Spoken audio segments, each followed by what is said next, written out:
appreciate that, Big man. fan. Because awesome, man. So yeah, that's why I knew if he wanted me to do an interview, it would be with some great people. So yeah, I had to hop on with you guys, man. Yeah.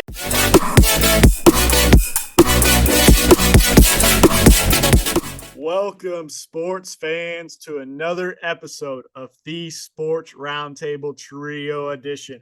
I'm your host, Rowdy, and joined by always my co-host, Big Boy and Coop. How we doing, boys? Good. Pretty good. Coop, pretty good.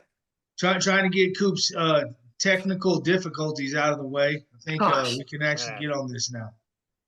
Coop's like a caveman. He can never figure out computers or phones. Listen, the world needs to change, man. The world needs to go back to about 30 years ago, and that's where I need to live. Y'all couldn't survive. I could survive. Y'all wouldn't know what to do with pagers and payphones. I could do it, I think. I don't know about that. But looking back to last week's picks, first of all, we got a jam-packed episode. We got a roundtable chat again coming to you. And Braylon James, current college football player, we'll get more on his journey when he joins us here in a little bit. Of course, all the transfer portal talk, UT, some big stuff going on. SEC schedule just came out. We're going to hit that as well. And, of course, NFL matchups. It's getting down to the nitty-gritty. And then Kobe's locks of the weekend coming on at the very end again. But with that being said, the pick recap, don't have it to show you, but Big Boy was the winner of the weekend by a landslide. 10-4-1, right? 10-4-1. Oh, don't say by landslide. I still went over 500. All right, just were you 8? Straight. Well, like 8-6-1 or 7-5-1? Yeah, 8-6-1, bud. Step your game up. Step your game up, he says. But that's welcome to the top, big boy. Welcome to the top, bud. I've been at the NFL top. Now, college, I have not been.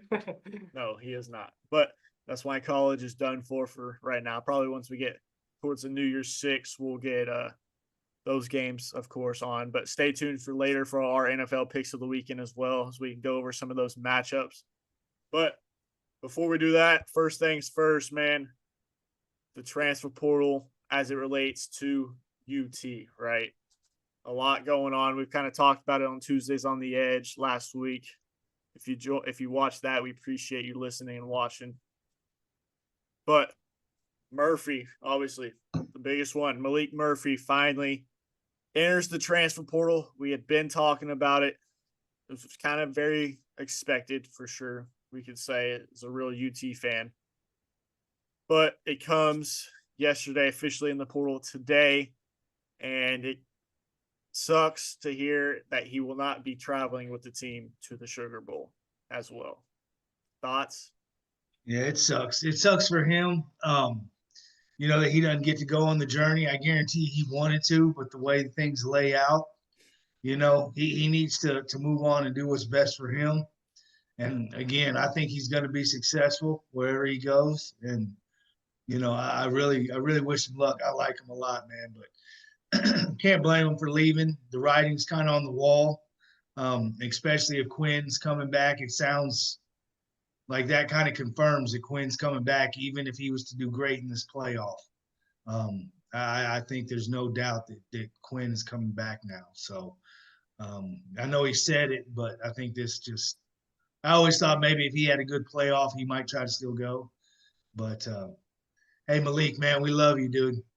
He won us 2 games. He's my boy. I root for him. So.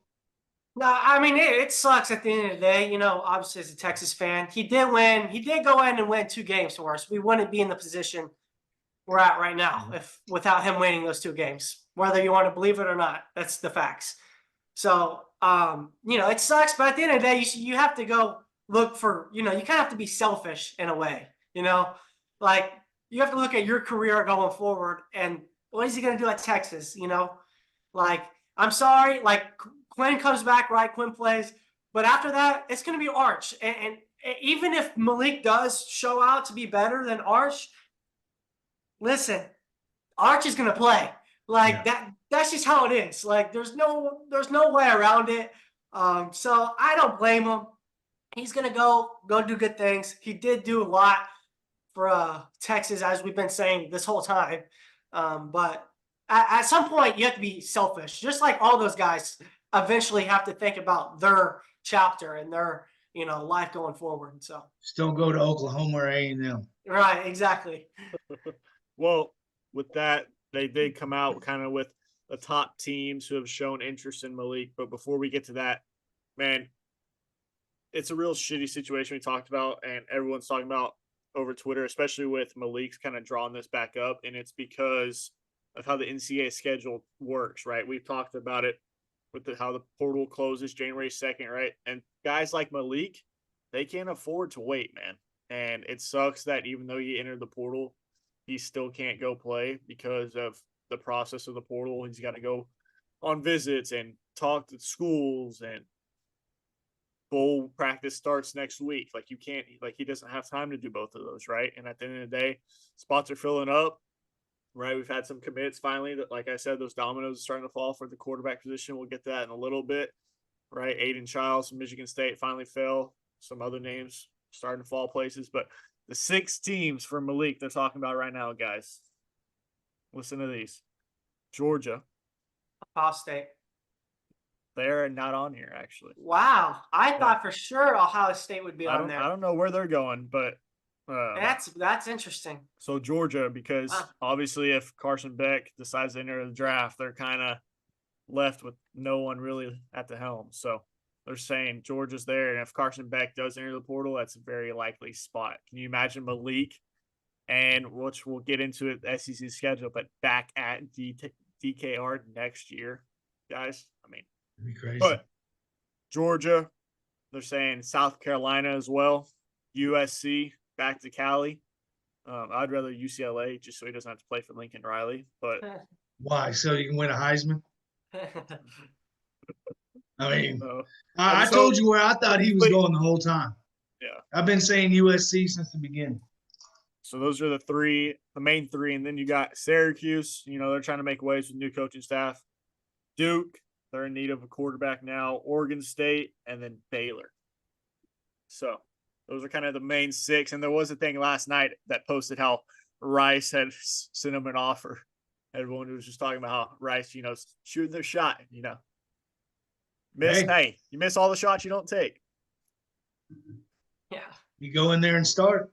I mean, no doubt. And that's the one thing too, like, Malik to me kind of waited too long. If he knew this is what maybe in his head he was trying not to. Maybe he just really thought like he wasn't going to go, or I don't know. But, the shot, Oregon, and who else is, Florida State. Well, it looks like they have their quarterbacks. One of those 2 are going to wrap up there. So, he might have waited actually too long, but he'll get on somewhere and do great. No doubt. Yeah, I mean, like you said, he's a playmaker, and someone's gonna get him, and hopefully it turns out to be the best situation for him. Because what if he goes up there to Washington? I did see that kind of too as a possibility, but I just feel like there's been dudes in the portal so much longer than him now. Like some of these teams are already so invested in those dudes. Yeah. Like USC's been one of the ones that really, and Georgia obviously, haven't really been invested in any of these quarterbacks besides USC, maybe with one with Will Howard. But like other than that, you haven't seen USC tied with any other names. So it's like those kind of situations, they're not too tied and like deep into the process with all these other transfer guys. He's a West Coast kid too, so I mean, it makes sense. Cali boy. It's always made sense to me. Yeah. Yeah, USC or UCLA at the end of the day.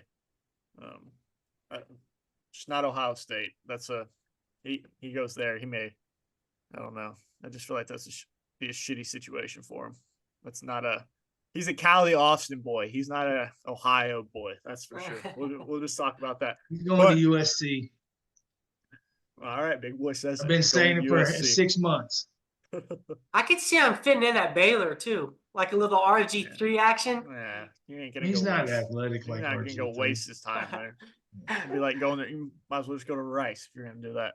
Waste his time. They just won the Big 12 championship about 2 years ago, bro. Yeah, the coach is gonna be fired after next year. 2 games last year. But looking around, right? We mentioned UT portal. That's the big leave so far. Before we get to the SEC schedule, we got some big kind of playmakers kind of making their way to the 40 acres this weekend. It's a big visit weekend. A lot of guys starting to be predicted to him. Obviously, Andrew Makuba, he's supposed to come on visit to UT tomorrow all the way through Sunday. So they're pretty much saying that's almost a lock for him. Canceled his Oregon visit. So that's big help, obviously, at the safety position. Same thing with Matthew Golden, right? We talked about in Tuesday's show, wide receiver visit this weekend, saying it's a lock. A new one, though. They're now saying Texas may take 2 edges in this portal, right? We already talked about Trey Moore from UTSA, right? He's going on a visit to Bama this weekend. It looks like it's going to come down to UT and Bama. So, that's a dude UT's going to want, right? Bama's going after him. Nick Saban, UT wants him too. So, but now it's Tyler Barron, Tennessee edge. He's another top 4 edge in the portal. So they're wanting to bring some pass rusher help. I wouldn't be surprised if they get both these dudes, if you see a Barron Sorrell enter the portal kind of after that bowl game, maybe after spring ball, after they come in and compete and he loses that job. Sorrell's good. He probably thinks he can start over. Yeah, he's good. He just didn't have that year that we all thought he was going to have when it comes to now run stopping. Yes, he was good on the edge, but just on the rushing the passer was just not there how it was for Burke, I think. Man, I think on the D line and linebackers on a defense, I think if you're not starting, I think you should still stay because you're rotating a lot, especially with teams that you're playing nowadays when they're going freaking fast and they're fast. Everyone's getting tired. You got to have depth. You know what I'm saying? So I don't think necessarily that he would leave because of that. Because like I said, you do need depth especially on the D-line and linebacker position. I mean, it's so important in today's game to have depth on the defense side of the ball. I mean, Finkley, Tap. I mean, I want to see what Colton does. I said, you got Bassick, you got Burke, you said Tap, obviously Colin Simmons coming in big time. Mm-hmm. So I mean, you add those 2 dudes and no one leaves. I mean, what was the Hawaiian from last year whose sister played volleyball? Leona. He's a linebacker. He's not LaFowl, the other one. Oh, there was another one. Akana. Yeah. He's kind of that outside linebacker role. Okay. I don't know if he's big enough for that edge yet. But they're saying, Leona looking like the dude to step in with. He's a dog. He ain't gonna stay. You're not gonna keep him off the field. He's one of those guys. He's gonna play somewhere. And that's what's big about these bowl practices. It's big for those dudes like that to go and make the name for those spots next year. Because he's been on special teams all year, doing good. I mean, yep. Yeah. Well, looking at before the SEC schedule, real quick, UT. Right, we said we're going to start talking more about the recruiting process as it heats up. Signing day is the 20th. Kobe Black, big commitment for the Horns in the secondary. One of the top corners, but they're also saying he can play safety. So that's big for the secondary help. UT's been bringing in some dudes in the secondary. And speaking of secondary, Xavier, and I don't know how to say his last name, Phil Massey, 5-star safety from McKinney. All right, been committed to Florida, coming on a visit this weekend, and they're liking the flip odds for him. He's top 2 safety in the nation, I think, top 3 safety in the nation, 5-star. So if Sark reels him in, you just got Kobe Black, and if you get Makuba, that secondary turns to a very young secondary, but very talented. But there's also a word about Ryan Watts maybe coming back, so that'd be big. Because they're saying Makuba could kind of roll into that Jahade Barron role. Kind of same situation there. Muhammad. Yep. Oh, yeah. Terrence Brooks. Yeah. I mean, you got Derek Williams back at safety next year. Taff. Yeah. Bringing Kobe Black and Xavier. They're both early enrollees. Taff might move to special teams. Hey, they're talking about Colin Simmons maybe being because he's an early enrollee, but possibly coming for bowl practices. Oh, really? Oh, he might come. Hey, imagine that. But going over to no, but still, let him go and run up against them boys. go up against Kelvin Banks, see what he's got. But SEC schedule just came out. I kind of got it highlighted. Obviously, we're talking about UT's key matchups, but kind of just talking about SEC as a whole. The top 2 or 3 matchups each week, right? Week 2, obviously, we know what that is for UT at Michigan. Big week. And SEC play already starts in week 2. You got South Carolina at Kentucky for the first SEC game of the year. And it comes into play this year for the SEC where it happens like every 5 years. I was trying to understand it, but teams have 2 bye weeks this coming season because it's like how Memorial Day and like Thanksgiving line up or something like that makes it 2 bye weekends that every team has. So week 3, we know Texas got a non-conference game. Should be nothing. But you got Bama at Wisconsin, right? Finally playing someone decent in the non-conference. And then A&M at Florida, week 3 already. Week 4, we got UT's got their last non-con game. And then you got Tennessee at OU and UCLA at LSU week 4. So that's the big matchups there. Week 5, Texas's first SEC matchup, Mississippi State at UT. I mean, you can't ask for better 5 games for Texas to start off the year. I mean, obviously Michigan's Michigan, but besides that, you play 4 out of your first 5 games at home. Thoughts on that? I think it works out great the way, and you'll go through it, the way it breaks down the season, like when our off weeks are. I don't like that, there's 4 quick games and, we're on the road for a lot of the SEC schedule really, but I think that's good to have our first one at home and, Mississippi State, and we'll finally get to say we're in the SEC and play the SEC guys. So yep. Well, then we get that break. So. Yep. Well, and that's where it comes in. Also, week 5 is OU at Auburn and then Georgia at Bama. First time playing in the regular season in, I think, over 5 years, they said. And it's early, week 5, right? Then week 6, Texas and OU are a bye. So that's what I like the SEC did is most of the time the week before, like these big rival matchups, right, the 2 teams have a bye at the same time. So there's no complaining about one team being tired while the other team's on a bye. So Texas, OU, both on a bye that week. And then you got Auburn at Georgia, week 6. And then obviously week 7, October 12th this year, got the Red River. First SEC matchup and for the Red River. Big one. I mean, payback, right? Payback time. I mean, both teams have a good chance to be 5-0 going into it, coming right off a bye week. Perfect time. I mean, all right. Then week 8, you got, and this is the only thing maybe Texas you could say got a little shafted was you got Georgia at Texas week 8, right after the OU weekend. The big game, boys. Hey, it's the big dogs. We signed up for this. We wanted this. We're going to get it. It's big dogs on big dogs on big dogs. So bring it on. Let's go. And it's at home. That's going to help. I mean, it's going to be packed. It's going to be crazy. Oh, yeah. For that Georgia game. That's also F1 weekend. Yes, yeah. They said when they hosted it, 400,000 fans last time F1 game. Yeah. Good luck getting a hotel room.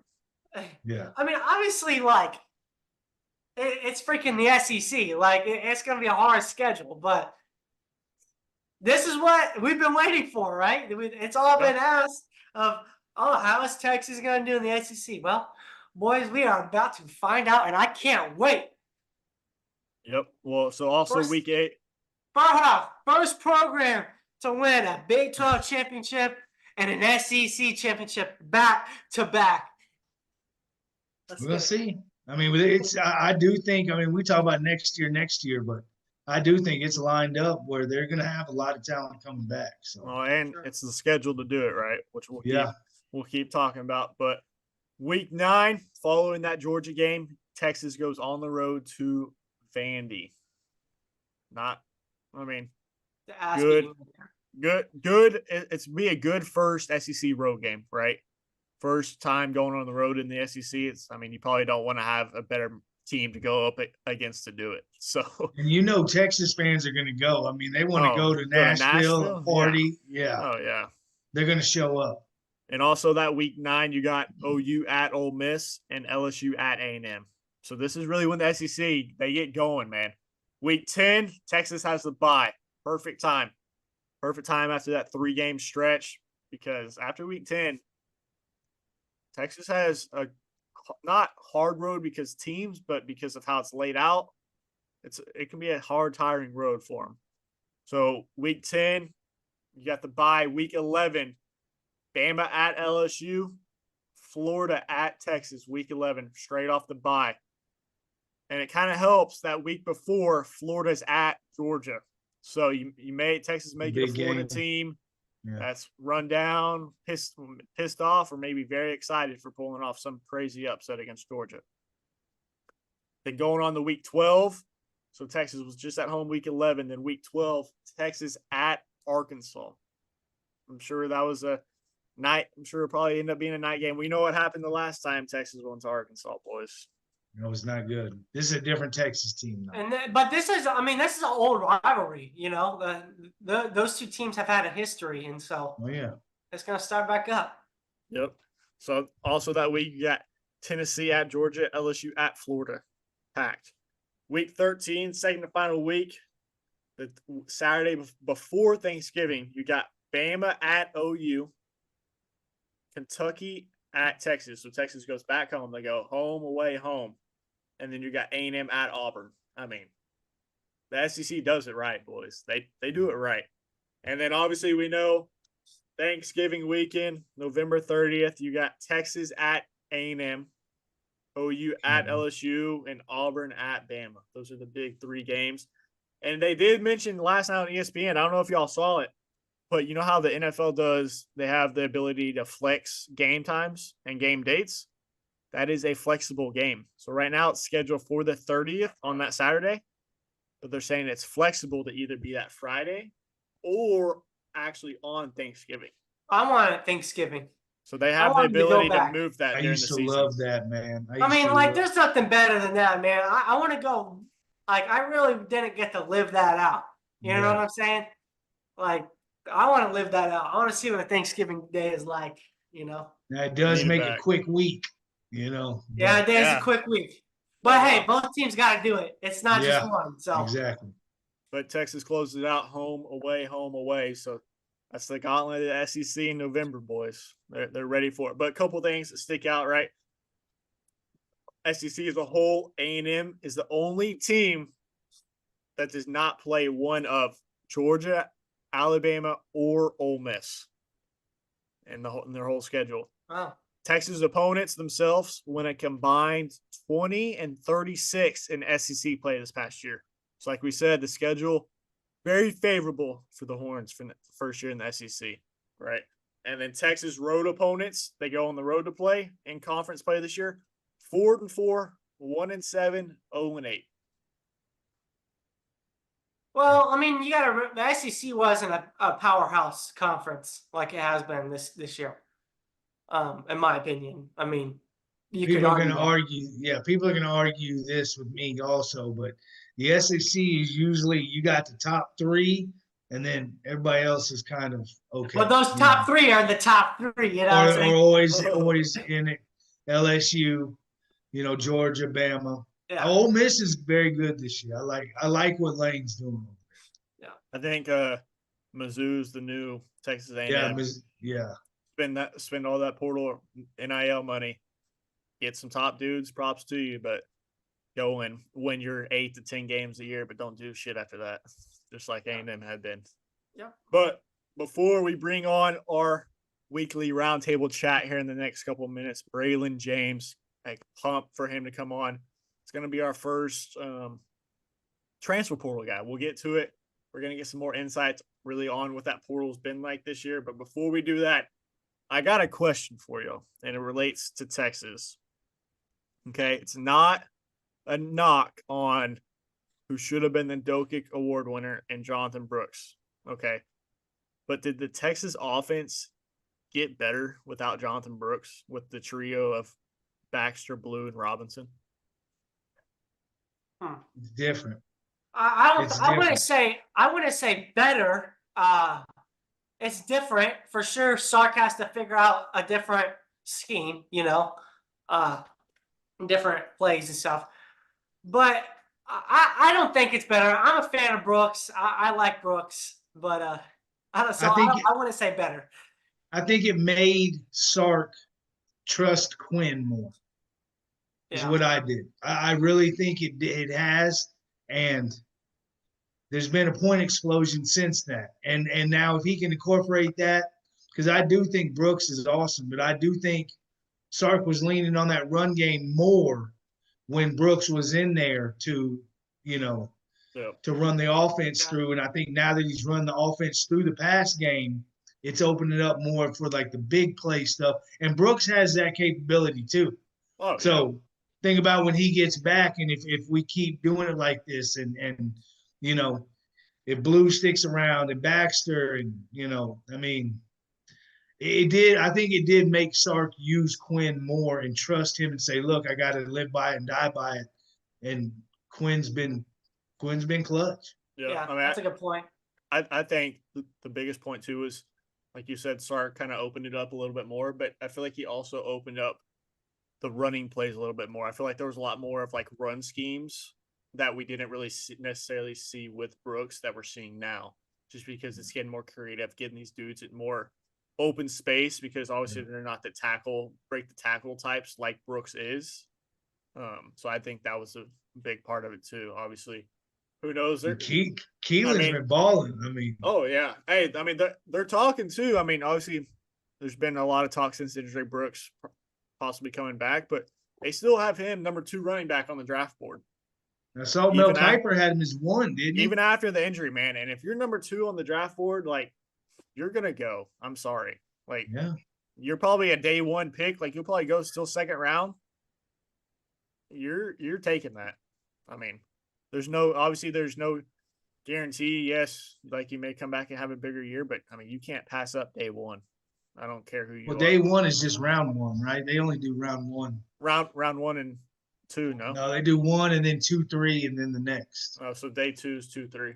Well, even then, round 2, come on. Especially with how running backs have been taken the last couple of years, like, it's not really ever even in round 1 anymore. So. And you never know. NIL money talks these days. You hear about Marvin Harrison. They're saying we might figure out how to give him $20 million. I'd stay in college. Shoot. Yeah. No doubt. But coming up in the next couple minutes, we're, like we mentioned, roundtable chat, pumped for that. It's going to be a great one. Make sure you stay tuned for that. And he's going to be joining us very soon. Joining us now is Braylon James, former. You're on mute. What's up, man? There he is. Joining us is Braylon James, former Stony Point High School in Round Rock.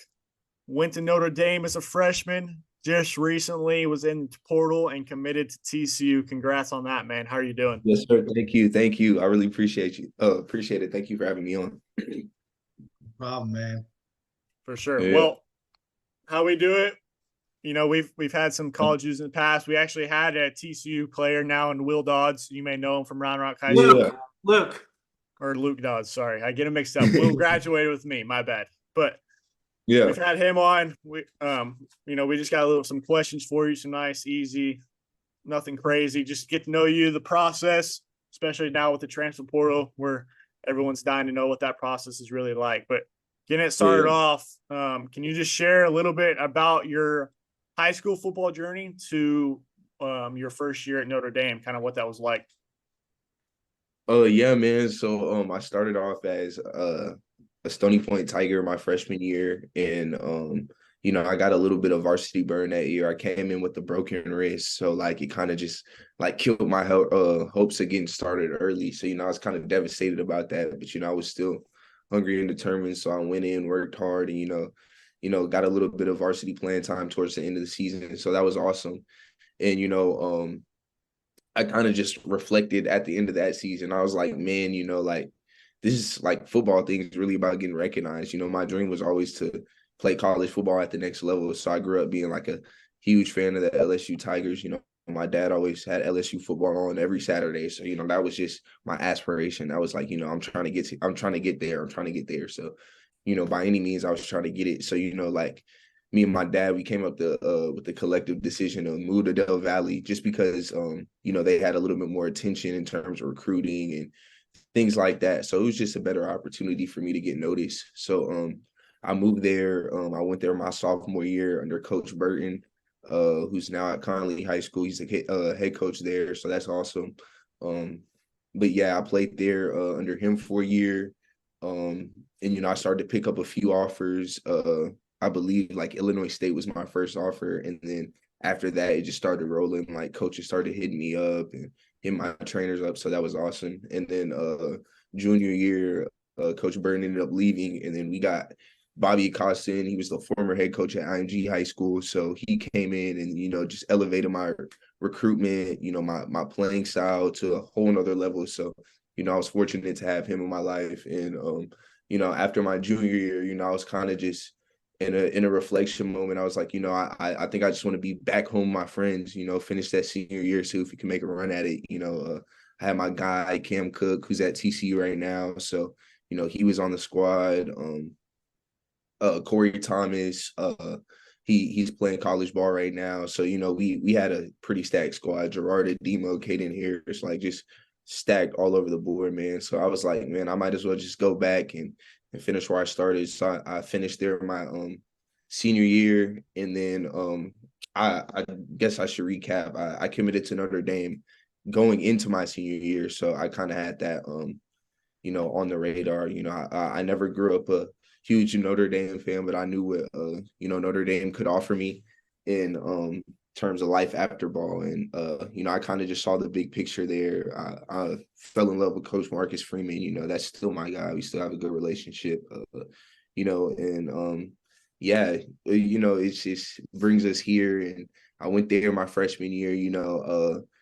Pretty much had like a average spring camp, fall camp. It went pretty well. Went into the season. Got a little bit of burn. So I was fortunate for that. But I just like looked at how our season shaped out and just like the trajectory of, Notre Dame and like the history of like what they do. And, they just didn't like produce like receivers like myself. So I was just like, man, once again, it's about getting noticed in terms of getting to the levels you want to be at. So if you want to make it to the NFL, you got to be in a position to catch passes and get opportunities. So I just saw the big picture and I was like, man, I love it here, but I'd rather be a little closer to home and playing in a more solidified offense with TCU. And I trust, Coach Dykes and what they can do for me up there. So I'm excited for that next journey and just continuing to develop and working hard and just trusting the Lord, man. It's been a process, but it's been awesome.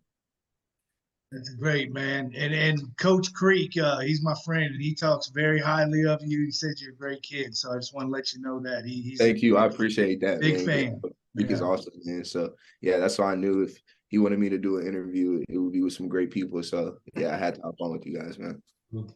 Yeah. So did TCU recruit you hard out of high school? And like you said, Cam being there helps out. Yeah, I'm sure he gave you the 411 on everything. And yeah, he definitely, like Coach Kelly, the receiver coach, man, he was always the pinnacle part of my life. Like ever since he offered me, I believe it was like going into my junior year, like he was just always blowing up my phone, making it known that I have a home there, like even if I didn't want to go there, just with the way my like recruitment took off, like he kind of offered me in the midst of like a whole bunch of other schools like hopping on the trail. So it was kind of harder for him to, like recruit me in terms of like competing with other schools, because that's kind of how like high school recruiting is. It's like certain players are hot at certain moments. So like, a coach can be all on this guy at like in a specific month. And then, next thing there's another kid who's doing this in 7-on-7. That video blows up. He's going viral. So they're all going to hop on this kid. So, it just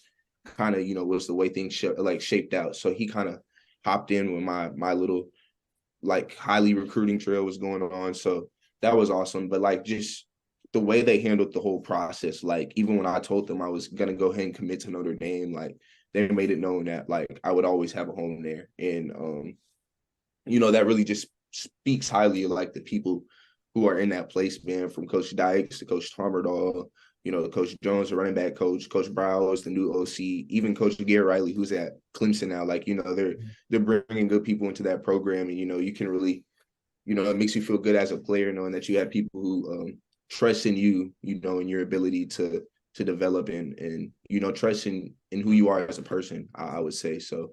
It feels good. I feel like I'm in really good hands under that coaching staff, and I'm just excited, to be in Fort Worth these next couple of years and grind away, man. Just yeah. Awesome, man. Sure, for sure. Now you kind of mentioned, TCU is a better fit for you as just a wide receiver for yourself. But what are some other things TCU offers more than Notre Dame, or like what kind of like drove you more there? Yeah, in terms of like just Fort Worth itself, like you got to think of like what's out there in terms of opportunity and in terms of, how college football is. Like NIL is real. So like there's businesses and corporations that you're gonna get a hold of. You know what I'm saying? And you look at TCU, and that's home of like most of the Fortune 500 companies like in America right now. So it's it's just a great area to be in terms of growing a brand as a college athlete. And I think that's huge now. And like that's just something that Notre Dame can't offer because of location. And that's not a knock on Notre Dame at all, but it's just really easy to get exposure here due to the fact that you're in a good area surrounded by lots of opportunity. So yeah, for sure. All right, well, I know us and obviously all the people we have watching, transfer portal is a big topic, especially this year with how many people are in it. People like us really don't know, obviously, what that process is like. You mentioned it was a long drilling process. So kind of just give us what being in the portal was like and who else was interested in trying to get you from Notre Dame. Yeah, man, it's kind of like, kind of crazy. And I would say I was more fortunate than other people who do hop in the portal because, I just got out of high school. My recruitment was still pretty fresh. So most of the coaches that were, recruiting me are still at those same schools. Like there's a lot of coaching turnover in the college football world.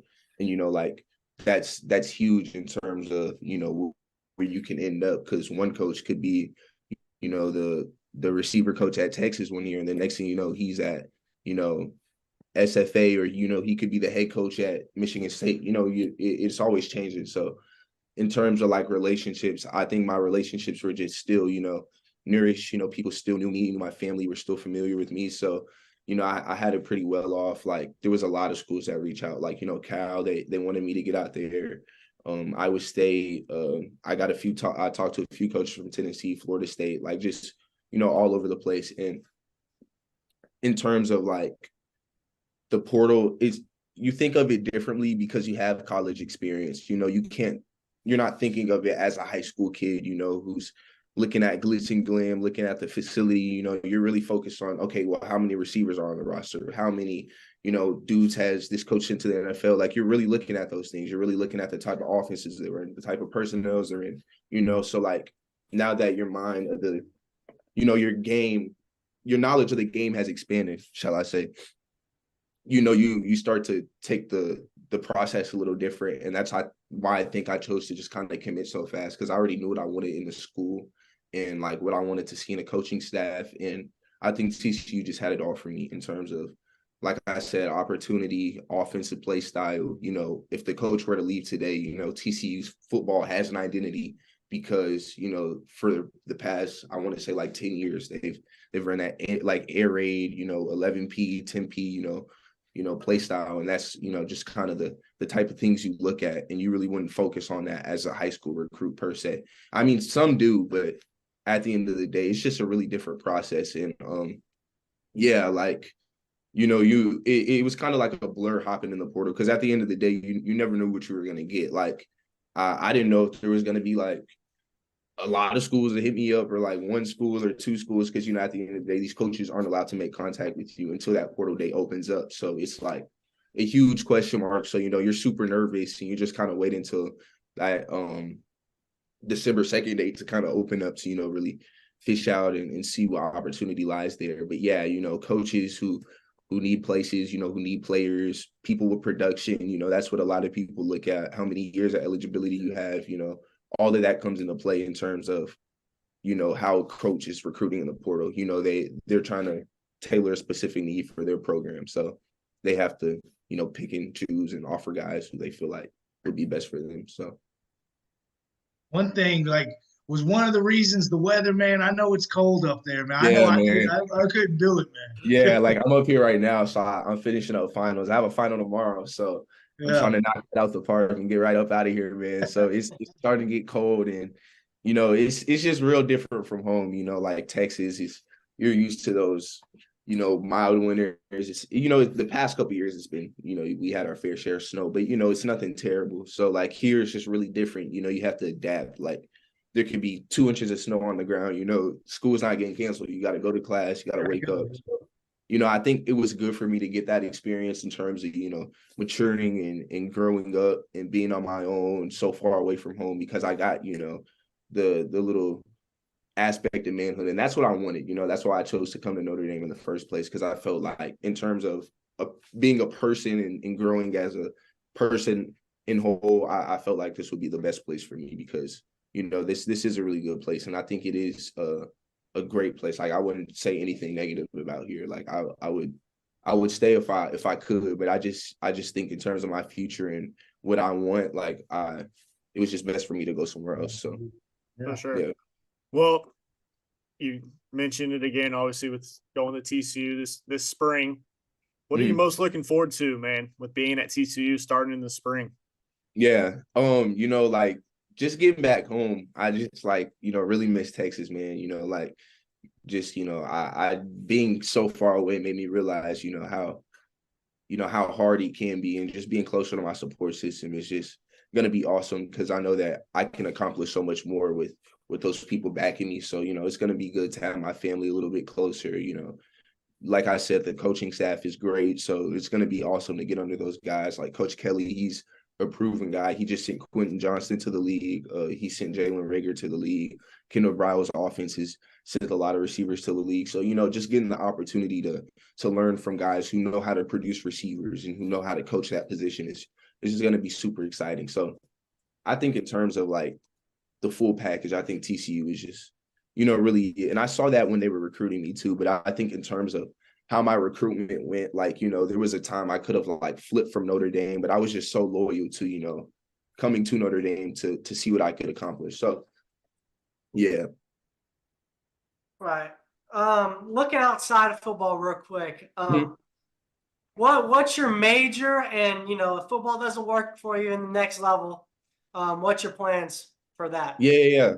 So right now I'm a business marketing major. So I'm hitting the books pretty heavy right now, just trying to get that degree because I love music. That's pretty much been my second passion outside of football. Like I grew up making beats, watching my uncle like do his thing. And then, you know, I kind of picked up off him and just taught myself the YouTube videos. So I rap a little bit on the side. So just any way I can get on that inside of that industry is the way I'm going to do that. And I think with my business marketing degree, what I want to do is kind of like create a collective of like, you know, like local artists, underground artists and stuff like that of all genres and seeing if I can give them a platform, you know, just with, you know, how my platform has shaped through football. So it's kind of like a hand in hand deal. Like, you know, I'm just going to work as hard as I can and see if I can make it to the NFL because the more my platform grows, you know, the better this is going to be, you know, in the future. Sure. So like it works hand in hand. So yeah, that's my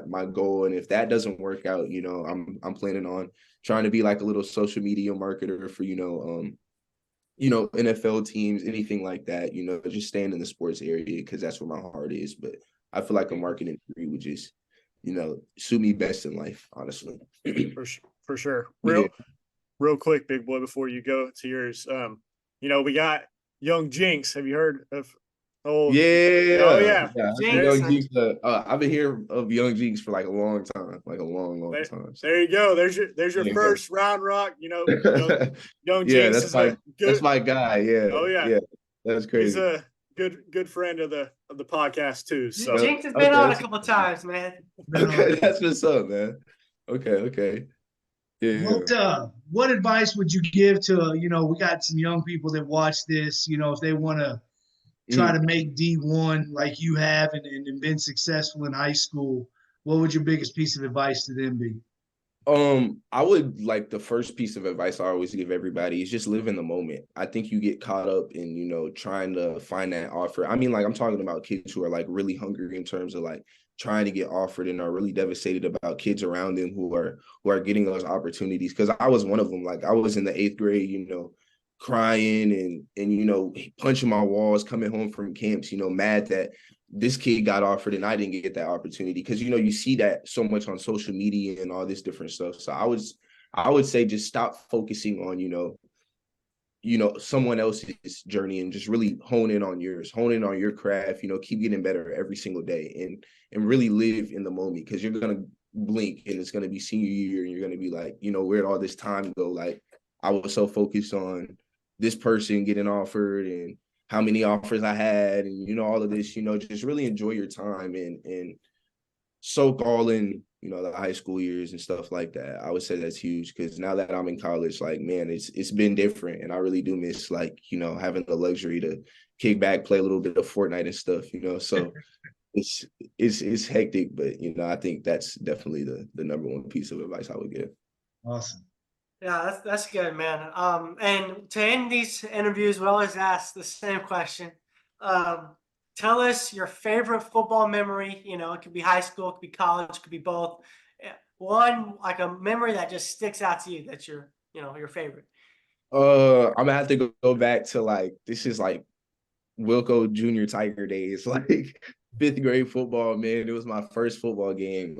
I was playing cornerback and receiver back in the day. So like my first love was corner, actually. I'm surprised I don't play that now. But yeah, I was playing corner. It was like double OT with the Wranglers. They were like the city rivals or whatever. And they ran a slant to my side, left side of the field. And I just remember them throwing the slant and I broke on the slant and I picked it off. I just remember getting up and it was so hot. It was like late July. I want to say it was probably like 102 degrees outside, man. This is my first football game. I got all these pads on, man. But I just remember getting the pick. Like I didn't even know what happened. I just knew I caught the ball. I'm thinking the game's still going, man. It was a game-winning pick, man. So I don't think I'll ever forget that. That just kind of made me fall in love with football. At least, I have a lot of memories, but I don't think I'll ever forget.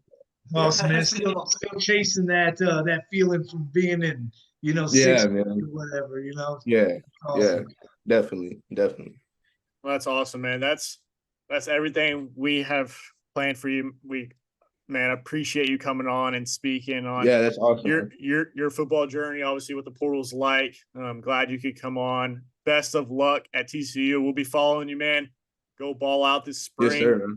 And also, we're in the process of trying to get your man Cam Cook on. So go ahead and tell him. Yeah. Come on with us. I'll let him know, man. I'll let him know for sure. I got you. And ace that final, man. Get that final yes, done. Yes, sir. Thank you, man. Yeah. I really appreciate that, man. I'm about to study right after this. So There you go. Yes, sir. Well, we'll see you, man. Good luck, and hopefully talk to you in the future after you're playing some TCU football games. Thank you, man. See ya. Yes, sir. Man, Braylon James. I swear, every time we talk to kids from y'all's generation, it just makes me feel like I was such a dipshit because I couldn't have done, you know what I mean? I'm sorry, man. Every kid impresses me more, man, that we bring on this show. It's awesome.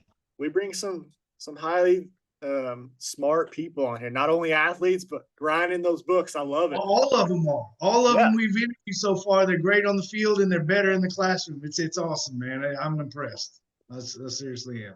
Love it, man. But that was Braylon James, now TCU football player. Good luck to him this coming spring and next season with TCU. Go follow him. Go check him out. Oh, yeah. Instagram and all that. And watch him. Everything. Yeah. Go listen to his music, if it's out there. there. I don't know if he has his music out, but check that out. No doubt. But that's the roundtable chat. Now, back to the football talk real quick. Before we get to the football, though, Coop's got a little something he's been texting me about these past couple of days that's not football related. It's a little NBA related. Coop, what do you got? I got a little NBA related type thing here. Okay. I don't know if y'all have known about Draymond Green. Okay. The whole thing has been going with Draymond Green. Oh, how long should he be suspended? Okay. John Moran got suspended 25 games for flashing a weapon on social media. Okay. Draymond Green should have at least 25, if not more. This guy has choked out someone. He has assaulted someone. You can go as far as say he's assaulted someone. Listen, I can get protecting your teammates. I got it. Okay, you're protecting your teammates, but you can't go past a certain level, man.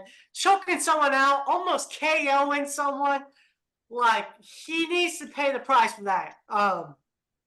Listen, he's hurting the game of basketball. He's hurting it. I don't care. He's hurting the game of basketball. Okay, his first 10 years of playing, okay, he has 163 technical fouls. Okay, his first 10 years playing basketball, 163 technical fouls, 5 suspensions. This is about to be his 6th one. Like I said, it's bad for the game. I can get protecting your teammates, but you can't go as far as that. So it better be 25 games or more. I need to go watch some basketball from the 80s. Now, I don't agree with what Draymond did. I thought it was punk shit. I do. Like, I wish he would do that to somebody like PJ Tucker. That would actually retaliate back. Yes, because PJ Tucker will not take. You won't catch him doing something like that someone would retaliate back. That's the thing. That's the thing I don't like about Draymond. To me, he picks who he does it to. And he's not going to do it to like somebody else that's a real dog. And it was a cheap shot. But I don't know. I mean, I don't think 25 games. But listen, man, he's gotten just this year alone, he's gotten into way too many altercations already. I think that's all he has now because his game isn't as good as it was. I think he's got like 2 years left on his contract. I'm sure he'll probably hang him up after this. So I think the Warriors are getting tired of it, though. You know, it's not like Draymond when they were winning. That kind of stuff was cool, and he was like the goon and all that kind of stuff, and you needed that on your team. I honestly think that they're probably just getting tired of it, and especially after he choked out his own teammate or hit his teammate in the mouth. I mean, he didn't choke him; he hit him in the mouth. But you know, I don't know, man. I go back and forth. Is it like, are we soft now, or is that? It's just, but that was uncalled for. You know, that was. I mean, and I get protecting your teammates. You know, like. But it's a line, you know. You could say, you know, there's some people out there that can say that, oh, that's assault. But like, you know what I'm saying? Like, to me, what he did earlier in the year, I was good with that. Yeah. To me, he was protecting Clay, and that there was nothing wrong with that in my eyes. For sure. What he did to this guy, that wasn't. What he did for Clay, to me, hey man, that's what I like that. For sure. Yeah. I mean, you do that to Jokic or Giannis. Jokic's brothers will jump out of the stands and beat your ass. Yeah, you know? I mean, did you see that thing last night with Giannis and the Bucks? Giannis put up like 64, and they were playing the Pacers, right? And the Pacers took the game ball because the rookie had scored his first basket ever, and Giannis. Yeah, first basket, right? And Giannis was going insane trying to find he was like running into the locker room trying to get inside. It was insane. Security was holding on to him. That's a big, strong dude, man. I wouldn't want to try to hold him back. Oh yeah. Well, going back to the NFL ranks, football in general, little Thursday night action. I don't know if y'all have seen the score. You got the Raiders and the Chargers. I know it wasn't on our pick sheet of the weekend. 28-0 with 9 minutes left in the second quarter. Oh. Who? The Raiders. Chargers? No, Raiders. Hey, that means my quarterback definitely got over what do you need, 230? He's at 134 right now with 3 passing TDs. Well, he has a touchdown, so I got that. There's still 9 minutes left in the second quarter. I need Devontae Adams to go off. I'm in my championship week in fantasy. I need I Max say- Crosby I to made it have to a the sack championship. too. Well, let's just say there's been 3 receiving touchdowns, and Devontae Adams does not have one of those. Yeah, I know. He has 2 receptions for 31 yards. Yeah. So, Devontae Max- will get one. What do you have for Max Crosby? A sack? Just a sack. I just need him to have one sack. He does not Him have and that yet. Khalil Mack. Khalil Mack. Let's see. Neither of them have a sack yet. Max will get one. They're gonna pass it the whole rest of the game. They got time, with that terrible Chargers team. oh my gosh, I bet that charge. I Bill bet it's- I'm Belichick. not- They better have Bill Belichick on. If he's really leaving, again, everyone's speculating and all that kind of stuff. Is it real? Is it not? If I was Bill Belichick, I would say I am coming to Los Angeles, park my boat in the harbor. Way better weather too. You don't have to freaking deal with freaking New England. Come on. You just got to deal with the taxes and the hippies. But Yeah. No doubt. Well, real quick, going back to the college ranks, I forgot to mention it when it comes to the portal, right? We just talked with Braylon about it, what it's really like. Obviously, coaches not allowed to directly contact you till you're officially in that portal, right? Happened with Malik. I don't know if y'all have seen, but when it comes to OU side of things, their starting left guard, who's a freshman this year, right, decided to just enter the portal out of the blue. Surprised everyone, shocked everyone, just didn't show up to bowl practice in the portal, right? And it's slowly coming out. Obviously, it's a big NIL thing, no doubt about it. But it's come out today because they're kind of putting him either to Oregon or Missouri. He's from the state of Missouri. It's never really big on him out of high school, though. But it is coming out today, and I think this is hilarious. And it's part of it, honestly, but it's about Dylan Gabriel and the link between Oregon and this guy's family. Okay, listen to this. It's got OU fans just in shambles, and they're so disappointed in Dylan Gabriel because they're always been grateful for what he did at OU, right? But they're saying this may, if it comes out true, which they think it is, there's proof that Dan Lanning, right, Oregon's head coach, stayed in Norman Tuesday night. But Caden was not officially in the portal yet, okay?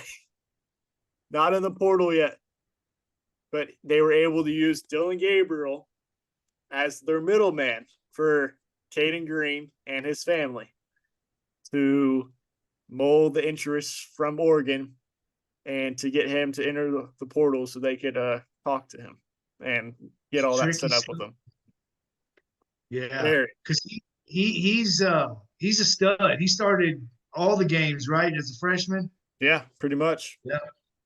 No, I don't really care. He's legit. FOU. I don't care. Screw No, it. I just think But the situation is hilarious. It happened in Texas just as easy. Yeah. That's the thing. That's the thing when you open up all this stuff, there's gonna be people that find their way around everything. It's everyone finds that's how it is, man. Like, come on. It's funny now, but it won't be funny if it was Kelvin Banks. You know, I mean, yeah. I mean, it's not like you said, it's a shitty part for your team, but for Dylan's sake, right? Look at it in his perspective. Like, oh, he wants him. He's like, yeah, come on. He wants him. Like he watched his left side at the left guard position, which part of it, the reason why too, he wanted to switch to tackle. He'd always wanted to play tackle, but OU wasn't willing to commit to that switch yet till spring camp. So he may be going to, if he goes to Oregon, maybe that left tackle spot, right? You can't blame Dylan for wanting him to block his blind side. I mean, improve his draft spot, improve that offense. But Dan Lanning, man, that man's Nike money's deep. Nike money runs deep. Runs deep. So, I mean, so are they saying that's basically they had no clue whatsoever, and he just said, "Look, I'm out." Bro, just one day did not show up to practice a couple of days ago for bowl practice, and then it came out right then that he was going to the portal. Literally 3 days before that, they got a commitment from Michigan State offensive lineman, and he was like, "Welcome home! Like, we're pumped to get you on the squad." 3 days later, like, the portal's insane. Phil Knight wrote a number down and passed it along the desk like in the movies and shit. He looked at it, he said, I'll transfer. Portal is insane, guys. But that was my little one more portal nugget. I forgot to mention They earlier. have 0 returning offensive linemen next year and a brand new quarterback. Yep. No, it's other than that, every position should be decent with guys returning. Obviously, we saw it the other day. The linebacker coming back. Billy Bowman's coming back. So they got experienced dudes on the defense, got some transfers coming in. But no, that O-line, they need some guys on that O-line, and they haven't got any yet. So is Guyton a senior? Who? Guyton? I think so. I think there's. I mean, they said he's leaving. So yeah, I think there was one offensive lineman that just announced that he was going to stay for his last year. So I think they're going to end up having one. But yeah, I mean that's not ideal going into the SEC. That's for sure. I mean, it's in the trenches, right? The D line should be fine, but O line you got to be able to block those Alabama D lines and Texas D line and Ole Miss. And they've talked about this since the portal started. It's like you have to re-recruit these kids every year. It's not just trying to get the guys out of high school. You're constantly re-recruiting your players that are on the team. I mean, yeah, to make them to stay, you know? Yeah, man. And they think I'm going pro anyways. I got to stay one more year. I'm going to go to the highest bidder or whatever it is. You know, it's crazy, man. Crazy time in college football. Oh, it's insane. Kyle McCord, right? We mentioned on Tuesdays on the Edge. Yeah. Went to that Nebraska visit and then comes out after the Nebraska visit, no longer considering Nebraska, right? Yeah. Going on a visit to Syracuse now. I mean, it changes like that. They coach they're trying. They're trying, man. They're trying. I mean, it's changed on a dime, and you never know what's going to happen until that portal closes on January 2nd and then opens up again after spring ball. But signing day December 20th. Stay tuned in for that. We'll talk about it on Tuesday on the Edge. But coming up in the next couple of minutes, it's some of y'all's favorite. Kobe's is going to be joining us for Kobe's Locks of the Weekend.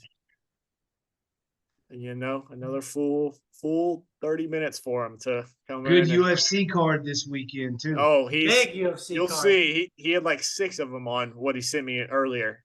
You know, look. He just texted me, speak of the devil. He said, I got a whole setup now, too, is what he said. So we'll look forward to seeing that when he joins in the next couple of minutes. But before that, I don't know if we've talked about it, going back to the NBA real quick. Did y'all see the Mark Cuban sell? How he sold majority ownership? Yeah. Well, who he sold it to, right? And I learned kind of in my class, and I was actually able to speak with for a project for my revenue generation class with a director of corporate sponsorships over at the Mavs, and kind of got his input too. But what this is saying is it's kind of Mark Cuban. He sold it to the Allison family, right? Big in casinos, entertainment. Like pretty much Mark Cuban wants to be the first to bring a big casino resort style to Texas once it becomes legal, right? And it just so happens to be now, of course, Jerry Jones will be in on it. Like Dallas is going to become once this comes legal, hopefully in the next 5 or so years, because the Mavericks contract with the current arena now goes until I want to say like he said 2029 or 2030. So they're kind of thinking around that time frames when some stuff could go down, because they have to let them know by 2026 if they're going to stay or leave, right? But just so happened to be land next to the old Cowboy Stadium in Irving is now up for sale, 108 acres, and it recently changed owners, okay? Listen to this. The Texas records show the mailing address to the law firm that made the acquisition of this land, 108 acres in Irving, is an address in Las Vegas, Nevada. Just so happens to be the address that the Las Vegas Sands Corporation, which is the new owner, the largest stakeholder, right, in the Mavericks now, That is their address. Wow. So it's not if, it's just when. Nobody's gonna go. Louisiana is gonna lose all their money because everybody from Texas goes to Louisiana to gamble. Oklahoma too. We've been talking about it for years. You know, even Kurt and Popo back in the day, like turn the Astrodome into a casino. You know, so Oh yeah. I mean, Dallas, they're on Mark Cuban. They're ready. They're ready to be the first ones in Texas. And Lord, can you imagine what that would be like? remember, everybody was like he was going to run for president. No, he's going to build the biggest casino ever That's seen. what he's getting ready Uh-huh. for. Yeah, he's bringing in the experts. You know, they've done it the best. They know what they're doing. I mean, he quit Shark Tank. He's all in. And he got paid. He got paid for that too. And he's still running it. He still runs. Still doing basketball operations. Just what he wants to do. He's completely fine with it. It's crazy. It is crazy. But the time is now here. Coming up right now, we got Kobe for Kobe's Locks of the Weekend, and I guess his new setup. But before that joins, little update. The merch, ours is in, guys. And for the people watching, for the fans watching, December 19th, next Tuesday, it goes live to you for you to order. Be on it. Buy all the merch you want. Buy everything. Buy it for grandma, grandpa, sister, cousin. It's hoodie season. We got hoodies. It's hoodie season. We got hoodies, all colors. We got youth stuff, youth shirts. Rack it on in. Christmas. Hey, I was the first one to see it in person, man. They're looking sweet.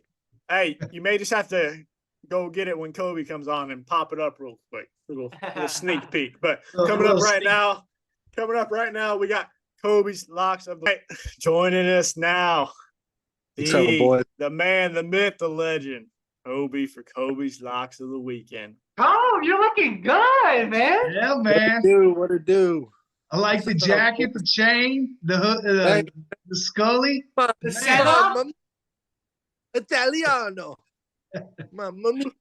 I'm Tommy DeVito, bro. I'm the biggest Tommy DeVito fan in the world. He's awesome. His agent's even better, man. His agent is the most Italian dude I've ever seen. Beautiful. Still ain't got that internet fixed. Man. It's that Houston internet. Dude, it's terrible. I swear. It sucks. Hey, that's a nice setup you got, though, man. You're not laid back on the couch anymore.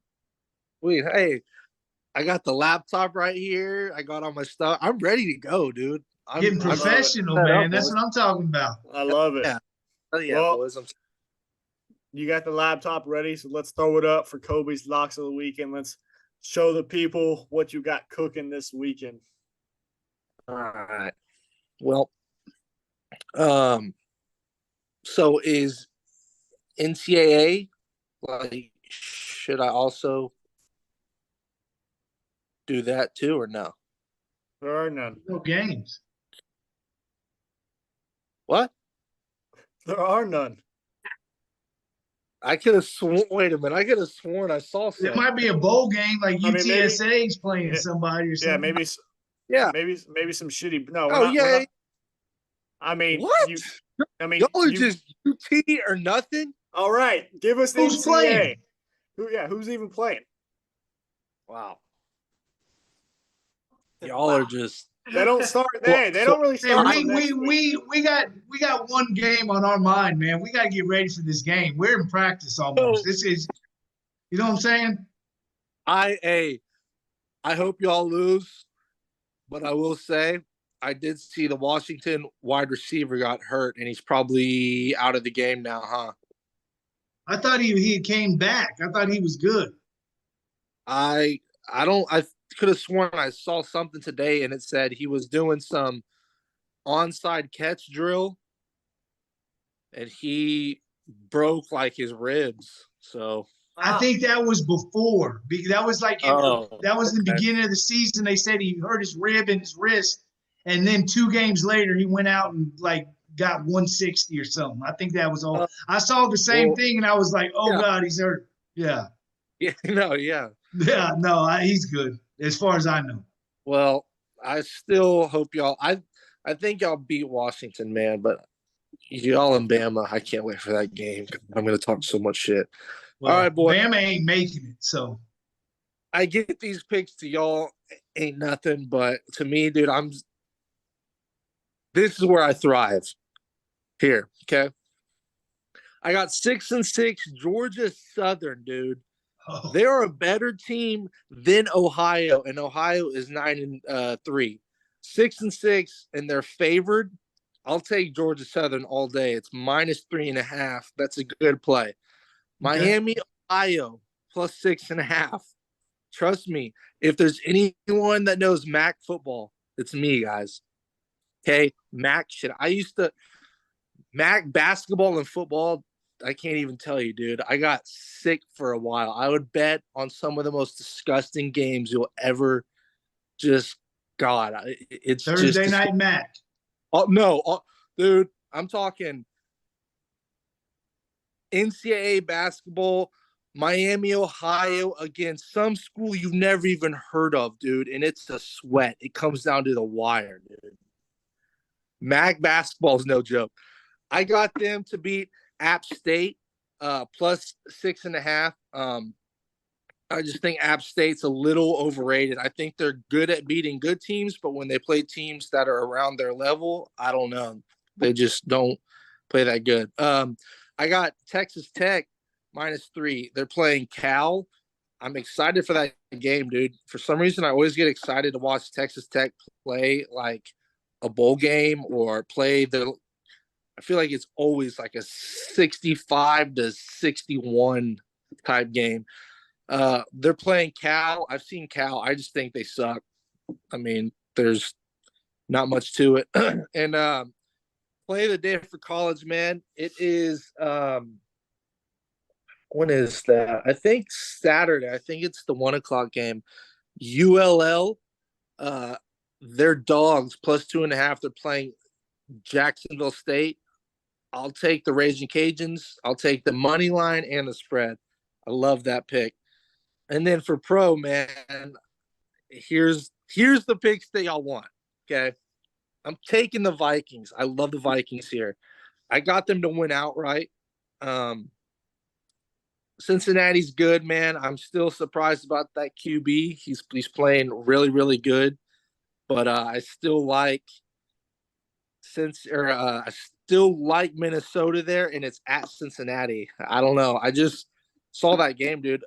I think the Vikings have a really good defense that people like sleep on, and I don't think the Bengals defense is that good, dude. Like they're usually pretty scrappy on defense, but some stat it was like since week 3 or they've been awful. So I'll take the Vikings there. Lions -4.5. I like this pick a lot. We got it at 4, but I like this pick.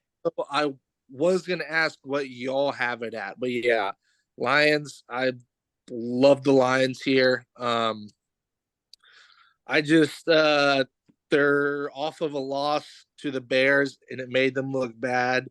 Last few weeks, they just haven't been playing that good. I think they come out here, and I think they look really, really good, and I think they win.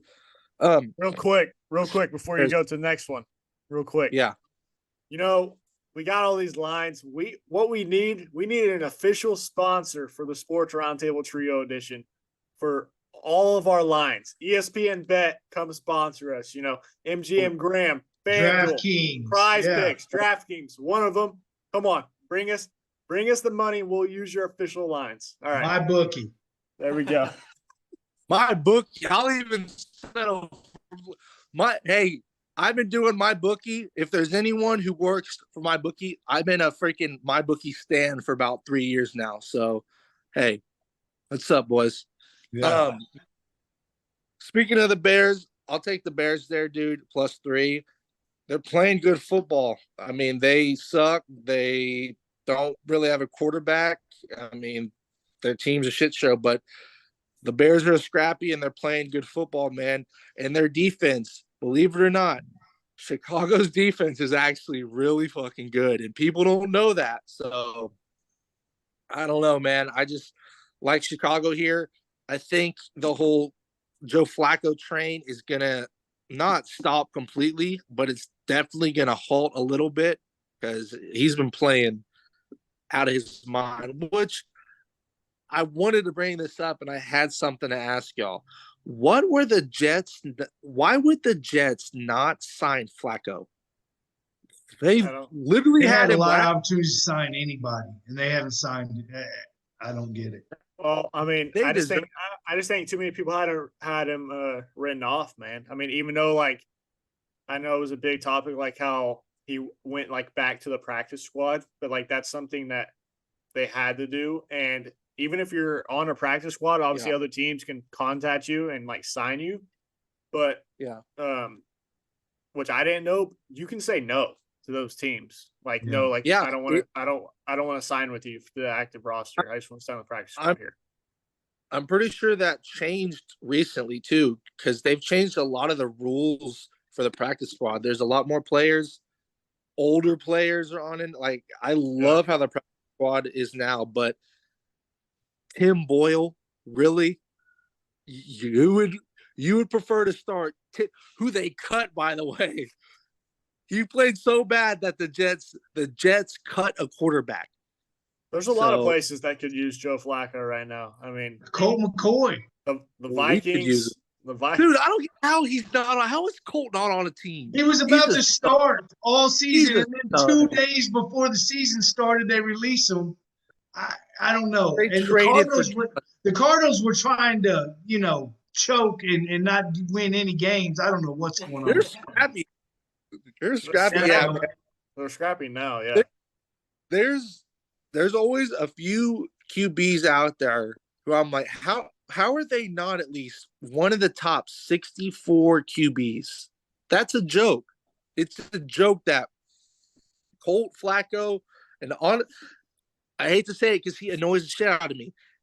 Cam Newton. You're telling me Cam Newton is not a top 64 quarterback? Well, Tim Boyle started for the Jets, dude. Who is Tim Boyle? His last name is Boyle. Bro, even top 96 quarterback. I mean, you got teams with third string quarterbacks. Yeah, exactly. Exactly. It blows my mind. But yeah, I will take the Browns to get whooped in that one because they're playing good right now. But I don't. On the other side, man, I'm on the Flacco train. We're taking this to the AFC Championship with Flacco. The main thing, dude, is the matchups. And the Bears' pass defense, they have good corners, man. They have really good corners, and they have good safeties. If Flacco can't just sling the ball and throw it, I'm sorry. I think the Browns are screwed, man. But that's Joey Flacco. But yeah, that's Joey Flacco from Delaware. I don't know who you thinking, man. Dude, I saw some, which is probably some stupid stat, but how like all these PFF and all this has all these weird stats now and stuff. I saw this stat and it said last week Joe Flacco had like over 600 air yards or yard. I don't know what that means. I don't know if that's the amount that but that was the most like all year. Like he's just back there slinging the ball. Yeah, that's like if a wide receiver saves like the wide receiver caught the ball and like had to stop right there, like could not run. Like that's what air yards is from his throw to like where he catches the ball. Yards. But it's like if you throw an out and it only goes 1 yard forward, but it goes 12 yards out, it's 13 or something. Yeah. So he's throwing it. He's taking shots, dude. I'm disagreeing with all your picks so far, buddy. I don't know. That Lions pick is my lock. Well, Ryan, I'm glad you said that actually because you're terrible at betting. Well, I went 10-4 last week, so we can add them up at the end of the year. We're gonna see. We will. I'm pretty sure I'm smoking you, dude. Like I don't even think it's close, right? First of all, you don't pick all the games. You pick what games you want to pick. Okay, so let's start with that. All right. So, Well, Rob, you got a big UFC card, man. Let's hear Wait, some of that. wait. He's got another NFL. Relax. Oh, he has one I more got- NFL. have to pick in the The NFL. Texans. Okay. Of usually, man, I have one play of the day, but I love 2 picks. You know the Texans are on there. course. I'll save of them. course. I'm taking the Panthers here, dude. I love the fucking Panthers here. +3 at home. Panthers win outright. Watch. Panthers win +3 at home versus the Falcons, who play in a dome. The Falcons are going to fly up to Carolina and be cold as shit, always playing in it. They're a bunch of pussies. They're going to try to throw the ball because lately the Falcons have low-key been throwing it, right? The Panthers fucking DBs are legit, dude. JC Horn's a stud. He's going to lock – whoever he's on is locked down. If the Falcons win, it's by running the ball. So either way, With if they win or Bijan. lose, Yeah, and you only got prop the bets back take. all overs. I'm talking over a touchdown for Bijan, do over rushing yards, rushing attempts. I'm hammering him. I love him this weekend, but I still have the Falcons to lose. I love the Panthers. Now, this is the pick right here, dude. I mean, I've been saving this one all fucking week. People are freaking the fuck out about the Texans, and it's making me smile. Like, it's just the same fucking shit every year. It seems like every time that there's a starting quarterback who gets hurt, a line flips. People are all like, "Oh, I'm gonna hammer the Titans," right? And then the team with the backup always fucking wins, always. So I'm not just saying this because it's the Texans and the Titans. I'm saying this because I'm an NFL fan. The Texans have a better team without CJ Stroud than the Titans. So Stroud, we can start Case Keenum. I don't give a shit. We own the Titans every single year. We're gonna go and we're gonna beat the fuck out of the Titans. I might bet. Huh? You can't start Case Keenum because he's starting for the Vikings. So who? Case Keenum. Case Keenum's on the Texans, bro. I thought he was the Vikings starting quarterback this week. Dude that I've never heard of. Wow. No. What a bad host, huh? What a bad No, host. okay. Dude. Case Keenum is the third string on the Texans. How is he not starting somewhere? Case Keenum can go start for one of these teams. Put him on the Dude, in preseason, he went off. Like, I was like, should Case start? Because like Stroud looked really, really bad. So I was like, hey, if they start Case Keenum, I'll be happy. I don't care. No, bro. Real quick before you go to your next one, Braden Staley may get fired at halftime. Have y'all seen the score of this at halftime? Ridiculous. I saw it was 28-0. Bro, it's like 40-something to 0. It's 42-0 at halftime. Wow. Well, Does Max Crosby have a sack? Let me see. Aiden O'Connell has 4 passing touchdowns. Does he have over like 230? He's at 198. I need him to pass a little more. Max Crosby does not have a sack yet. No. Come on, Max. He's got a tackle for loss, but that don't count for you. Straight up, I'm the type of bettor. My wins, I'll brag about. My losses, I'll be straight up. I had a teaser that was Chargers +9 miss and under 41, which that already missed in the first half. By one team. Yeah, they're gonna fire him tomorrow. They have to. It's all offensive touchdowns too. No defensive touchdowns. They have to fire him tomorrow. He's done. He's a defensive coordinator. You're giving up 42 to the Raiders in the first half. In the first half, yeah, you're done. This might be the first time that you you are expecting him to get fired after this game. He's expecting to get fired. He's already called his wife and said, "Listen, babe, pack the shit.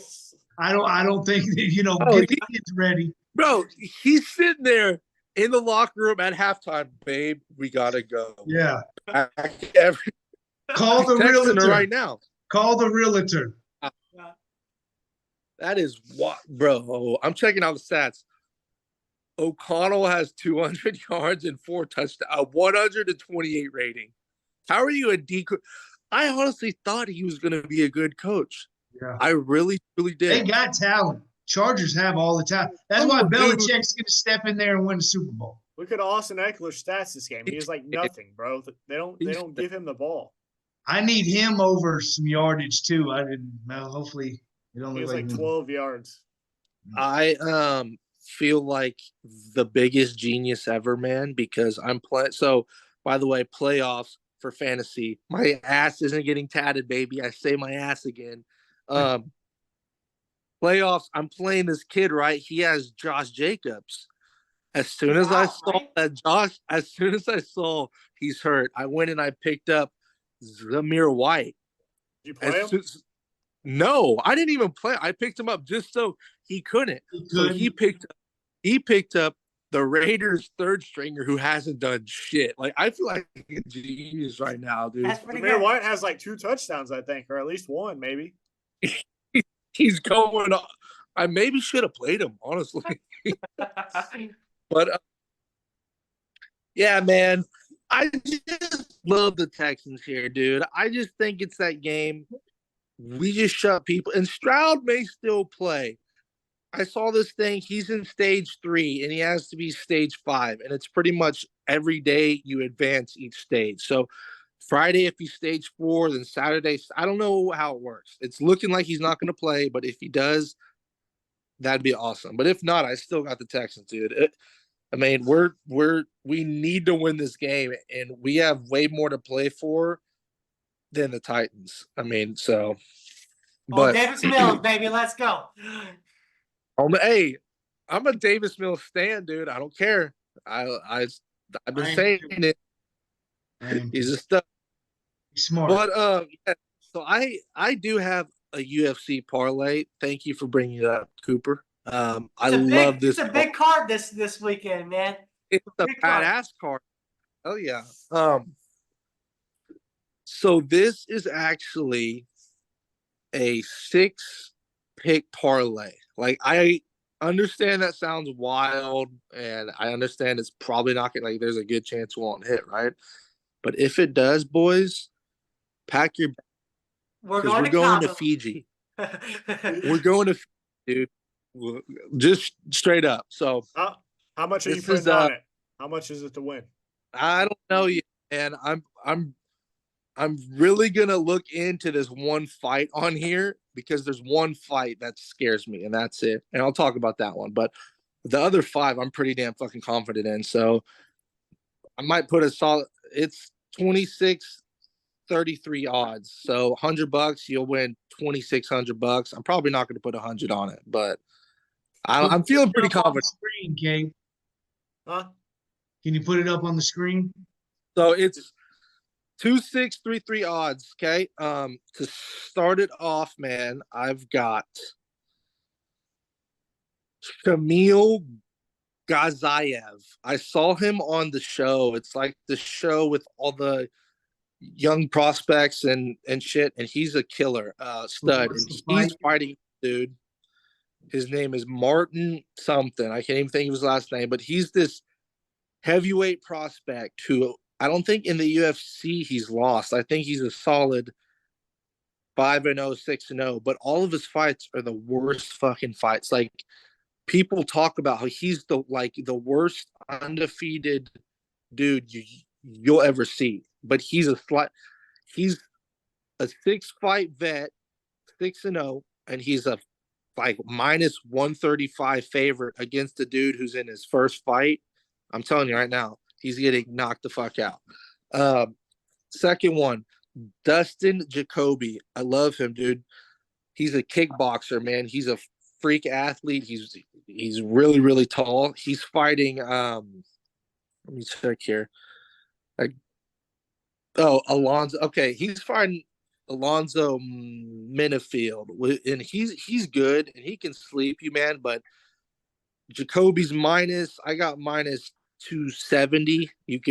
I'm sure that line's gonna drop because people are on Alonzo's sack because he's this giant, big, swole dude, right?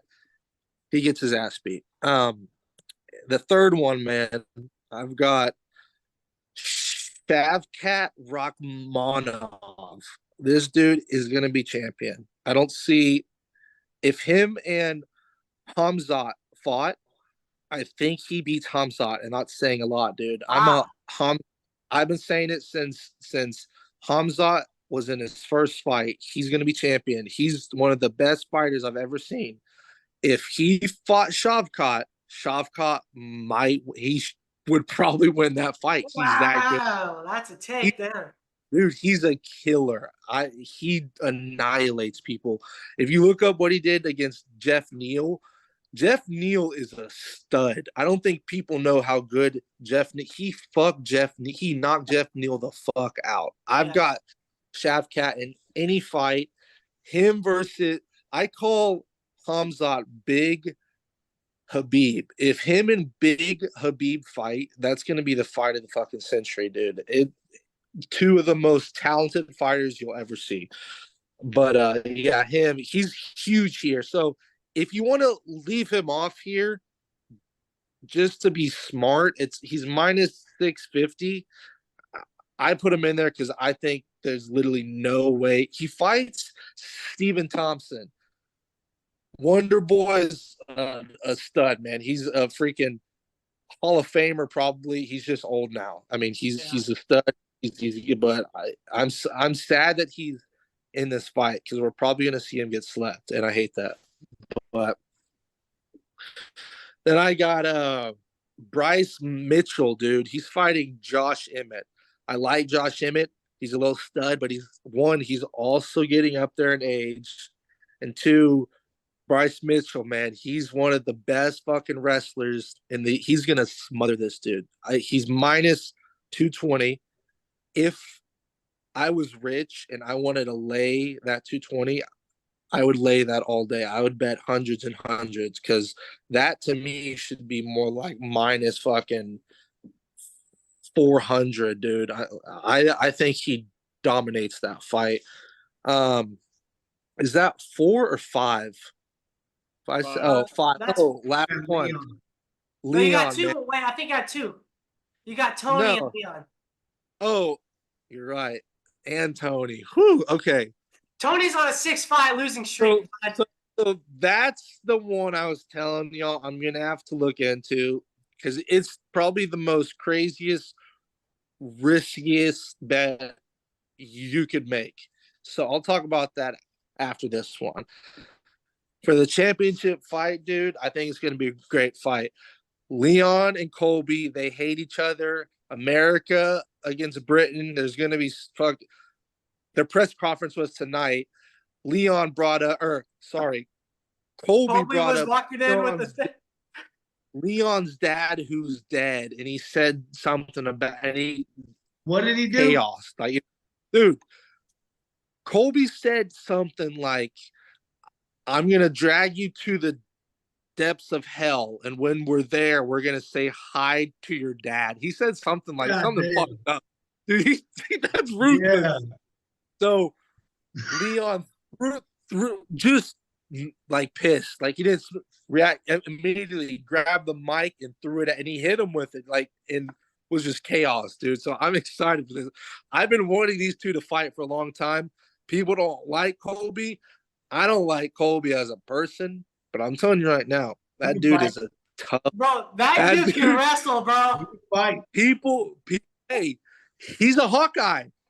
He's a Hawkeye. Yeah, he's a dude too. Why I like Colby as a fighter, dude? He's not the most athletic. He's not talented. He's nothing. He's a fucking worker, and he works. He's a fighter, dude. His tank, he can go 15 rounds. Like he can go all day. Him and Leon, going to be a good fight. I'm kind of worried about this one because at first I like Colby. I did switch. I like Leon here. He's just so skillful, man. He's just always been so fucking good. People think when he fought Usman the first time, people think he got lucky. He did get lucky, but that was all a bunch of weird shit happened before the fight. The second fight, that shows how good he is. He dominated him. It wasn't even fucking close. That's a champion, right? Like it sounds so dumb. That's what a champion should do. If there's controversy of why you're champion and you come out and you do that shit, you're the fucking champion. And Usman was, they were saying the Oh, greatest at the time. Like he to people me were saying is he was the best ever. top two. Yes, he's a stud, amazing. He's still really good, and it was bad. It was really bad. I'll take Leon, man. I agreed with you on all of them. I have Colby winning that one, but go to Tony. I think it's gonna maybe go the full distance and be like a split. Like it'll be close, dude. It'll be a sweat. So but yes, that's the Colby's locks of the weekend. Oh, okay, or not. He's got Tony. He has one more. Who's the last one? He's trying to cut me off. Fucking 30 minutes to fucking give us 5 locks. Let's go. We got 9 minutes left on this episode. Okay. This is the last one. Ferguson, bro. He's fighting Paddy the fucking Batty, right? Oh, Paddy the Batty. Shut up, bitch. I can't stand that little Irish fucker. I fucking hope Tony comes out and just goes, hey, he's a fucking wild animal, dude. He's fucking on a 6-fight streak. He's a joke. People are like, why is this dude fighting? It's like he's getting set up to get slaughtered, right? Why is Tony only minus 250? Like, I feel like all that he should be like fucking minus 300, minus 400, or sorry, plus 300, plus 400. I think that Tony, I think that Paddy's overrated as fuck. I think that Tony Loki comes out and fucks Paddy up. I'm excited for this fight. I think he fucks him up. I'll take Tony. If y'all want to take a chance and parlay those 6, do it. If you just want to do them all straight, you're gonna win money either way. So, but yes, that's my locks. Sorry, I took Kobe's locks of the weekend. It's all right, man. It's all right. Hopefully people follow you and make some money. But I guarantee you has followed me all season. I guarantee it. Probably not, but they've been missing out, man. So real quick, here's our board of games like we showed you last week, showing you again our lines, and then coming up here are our pits, and each of us has one lock, and then we're going to go on to big boy, the Longhorns in the NFL. But here are our picks. Hoop, go ahead. Yeah, I'll go first. I see both of y'all clowns got the Broncos winning this. I was with Cobb. I got the Lions -4 coming off of a loss. Hey, I'm going on the Lions. They're coming out to play. Hey, right here. DeVito Magic. No, because why would they be minus? Listen. Why would they be -4 if they just came off of a horrible loss? He's talking about his lock. I know. I'm talking about your lock. I was continue to my reasoning. No one cares. No one cares because it's the NFL. No one ever does. Because who else is gonna cook? Well, yeah, y'all two Hanyaks have the Broncos, so. But my lock is the Lions. I got New York +6. All right. I don't need any explanation except for this. I got the Dolphins in the line. I think just because they had that bad week last week, I think the Jets are still just too bad to be able to cover that spread. So, Ryan, I didn't even see that game. I love your pick so much. Thank you, man. I appreciate that. How are the Saints are the most overrated? I'm so sick of the Saints. They're ready to bench Carr, and I mean maybe they are so overrated. It by 6, dude. I'll take the Giants. I'm sorry. Okay. Yeah. All right. In the NFL, real quick, we're running out of time here. Deontay Foreman, 11 carries, 50 yards. 2 receptions for 22. Did good. Deshaun Elliott and Brandon Jones as a safety tag team for the Dolphins are killing it. They're doing real good. Deshaun had 8 tackles. Brandon Jones had 7 tackles, a forced fumble, and a pass defended. PJ Locke is balling. 7 tackles, 2 solo, a sack, a QB hit, a pass defended, and a forced fumble. And then special teams ace Justin Tucker, 3 for 3, long of 47, and 2 for 2 on field goals. Best kicker ever. Longhorns in the NFL, baby. Every week, big boys got us. But we got about 5 more minutes before we got to wrap this one up. And Kobe, we talked about this on Tuesday, and we wanted to make sure to ask you and get your input. I don't know if you've been following the transfer portal. We've been talking about it a lot. Why are your Hawkeyes not gone after any of these quarterbacks? That's where Malik needs to go. Malik goes to the Hawkeyes. Y'all win the fucking national championship. That defense. Why are me and Ryan on the same page right now? I was literally just about. Why would Malik not want to be a Hawkeye? Picture his big ass with dreads and a Hawkeye uniform. With that black Dude, he's a stud. He's a stud. Wherever that goes, that kid is going to get drafted. Watch. Watch. My thing, and I've told these two all year, he's going to go to USC, win the Heisman. That's what I think. I think he's going to go home, go with Lincoln Riley, win the Heisman. Okay, how about this? Didn't OU's quarterback? Yeah, but they got a kid that they want so bad. The OU, the old quarterback is going to Oregon. Yeah. But they got Jackson Arnold that that's why he left. Hey, but Nebraska's about to lay in top quarterbacks, and you telling me Iowa can't go out and get a freaking top quarterback in the portal, man? I mean, come on. They need to, man. Maybe every quarterback's like, I ain't going. They scored 3 points a game. I ain't fucking going there. Still haven't hired an OC. We're not going there. Sorry. Why doesn't Iowa just run the triple option? Let's go back to 1994, Nebraska, and run the fucking triple option with the best defense in the league. You realize that they have literally, since I really got into Hawkeye football, this was like early 2000s, right?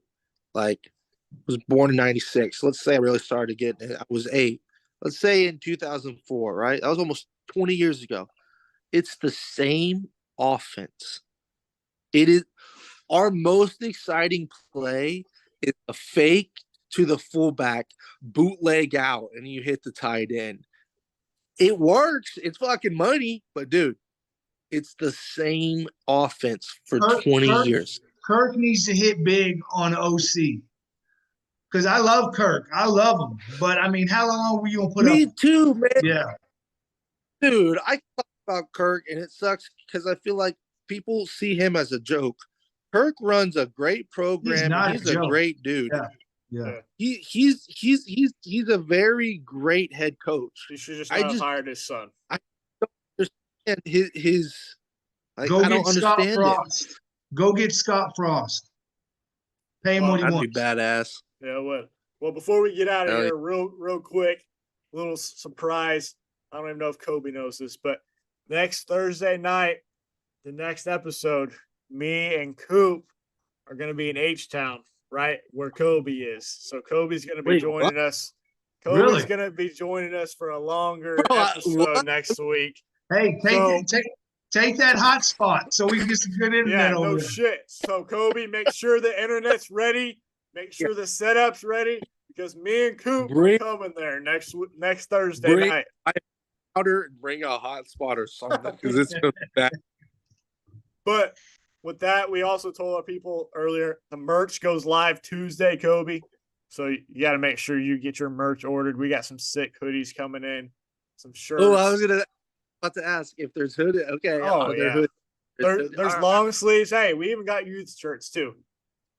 We're a family brand. Get Kai on there. Have Kai representing. Get Kai on. Exactly. Yeah. But make sure you tune in to Tuesdays on the Edge. And, of course, next Friday, we got our episode live with Kobe. But that is all the time we have for you today on the Sports Roundtable Trio Edition. We hope you enjoyed it. remember, it's not about the score, but it's about how much money you got on the game. And Kobe's got a big one this weekend. And thanks to Braylon. Thanks again. Thanks to Braylon joining us. Make sure y'all tune in. Watch that. Follow him on his journey at TCU. But don't forget to subscribe, like, and ring that bell. We'll see y'all next Tuesday on Tuesday on the Edge. Peace.